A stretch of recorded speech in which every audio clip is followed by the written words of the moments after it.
semester 7 di STIE Dwi Mulia. Saya di sini ingin mempresentasikan tugas mata kuliah saya dengan judul Analisis Strategis PT Telkom Indonesia Persero Tbk. Yang pertama, profil perusahaan. PT Telkom Indonesia adalah badan usaha milik negara yang bergerak di bidang layanan teknologi informasi dan komunikasi serta telekomunikasi digital di Indonesia. PT Telkom merupakan perusahaan BUMN telekomunikasi terbesar di Indonesia. 52,9% saham dimiliki pemerintah dan Telkom memiliki lebih dari 200.000 juta pelanggan dan 41.000 menara, 170.000 km kabel optik serta lebih dari 30.000 juta data center.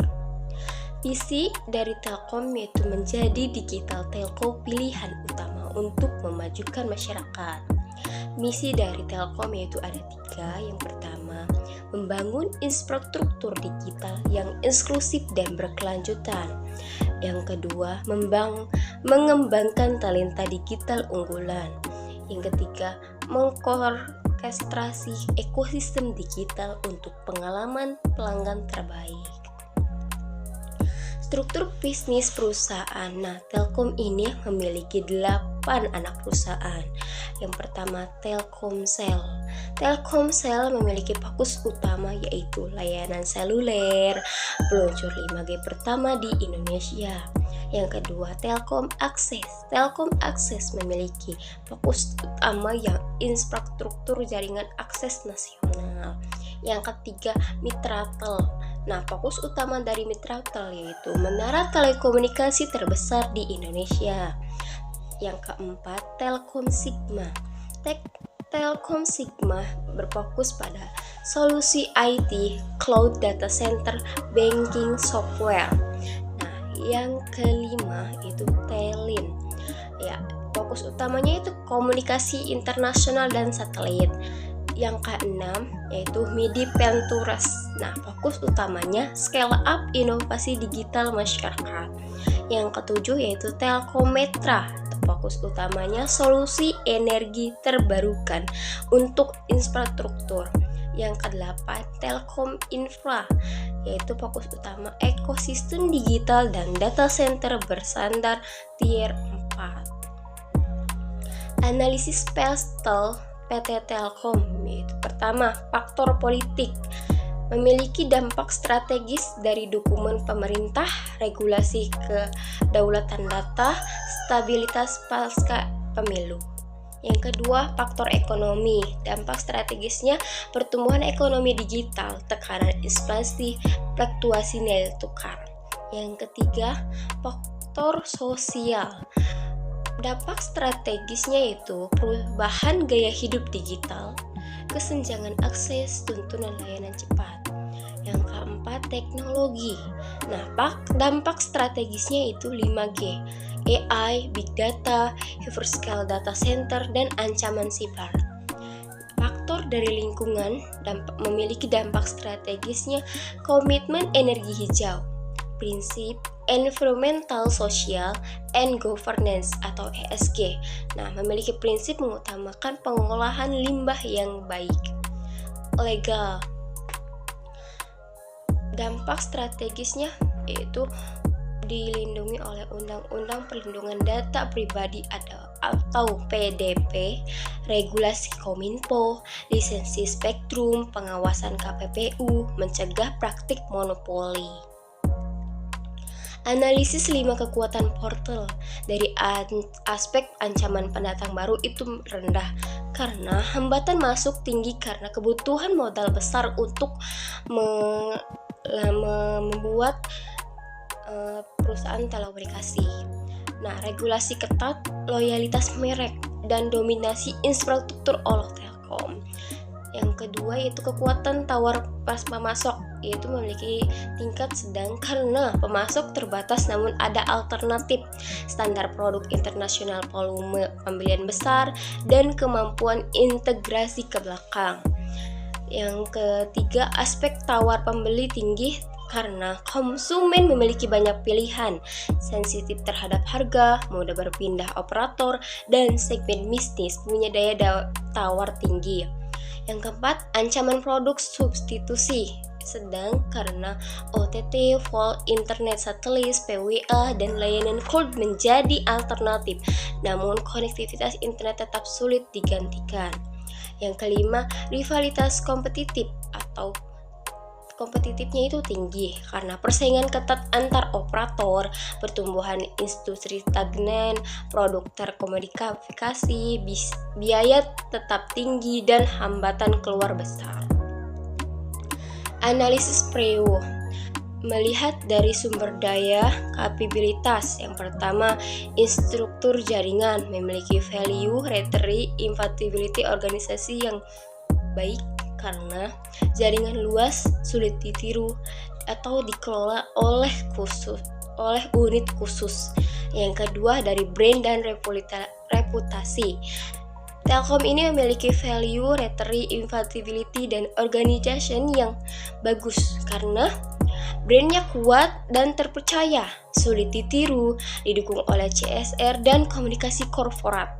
Yang ketiga, ekosistem anak perusahaan. Dari segi Vario, dia itu memiliki kualitas yang baik, sangat baik karena integritas layanan mobil, broadband, dan IT unik dan terorganisasi. Dari segi hyperscale data center, Telkom memiliki value yang sangat baik, creativity yang baik, dan immutability yang sedang, dan organisasi yang baik karena strategis dan langka, namun bisa ditiru oleh kompetitor bermodal besar. Yang kelima, lisensi dan spektrum frekuensi memiliki value yang sangat baik, return yang baik, inevitability yang baik, organisasi dan yang baik. Kenapa? Karena Telkom ini memiliki aset langka dan bernilai, hanya bisa diperoleh melalui lelang resmi. Human capital dan experience. Nah, Telkom ini memiliki value yang bagus, return, inevitability, dan organisasi yang bagus karena keahlian tersedia di pasar, namun Telkom punya sistem pengembangan talenta. Yang terakhir, Telkom ini memiliki dukungan pemerintah atau dia tuh termasuk dari perusahaan BUMN. Nah, dari value, return, inevitability, organization-nya itu sangat bagus karena aksesnya strategis dan status langka, namun dia menghadapi tantangan di birokrasi karena untuk memperbarui peraturan organisasi itu dia harus mentaati juga peraturan dari pemerintah.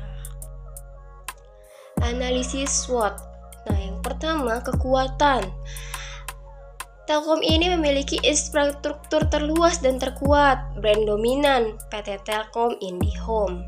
Nah, ekosistem bisnisnya terintegrasi, dukungan pemerintah dan status BUMN, kapabilitas teknologi dan data center, tiernya tingkat 4. Basis pelanggan besar dan stabil, akses pendanaan strategis. Dari analisis kelemahan, Telkom memiliki kemarin tuh mengalami penurunan laba bersih dari 24,56 triliun menjadi 23,65 triliun. Birokrasi BUMN menghambat kelincahan dari Telkom, ketergantungan pasar domestik, kompleksitas manajemen anak perusahaan, responsivitas layanan pelanggan, tingkat utang tinggi untuk investasi. Melihat dari peluang atau opportunities dari PT Telkom ini, ekonomi digital Indonesia yang sangat besar, program kedaulatan data dan inklusi digital. Telkom mengadopsi 5G, AIT, Cloud B2B, layanan keuangan digital dan konten hiburan, internet satelit untuk daerah terpencil. Dia tuh bisa sampai daerah terpencil gitu loh, Telkom tuh. Nah, teknologi hijau dan ESG memiliki kolaborasi dengan fintech dan startup.